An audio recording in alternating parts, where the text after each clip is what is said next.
Hello everybody. We are looking at 2013 Ford Explorer engine. In this case, we are replacing the water pump. But when we open the covers for the valves, we notice that this car has a lot of sludge. This happens when people doesn't do an oil change often. Watch all this. Do you see all this?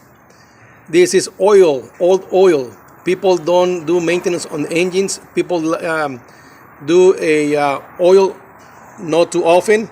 So this happened with the engine. Okay, this is not good. Look at all the sludge that we have on this engine, and this is not good because the engine has no good lubrication. Okay, watch this. Okay, so this is not good. Please try to do your oil changes more often. Watch the water pump. This is the water pump now. This water pump fails, but see all the sludge that it has? See, this is old oil. So this engine has a bad lubrication. So in order to avoid this to you guys, try to do your oil changes at least 3,000 miles, every 3,000 miles. Thank you, and I hope it doesn't happen to you this. Bye.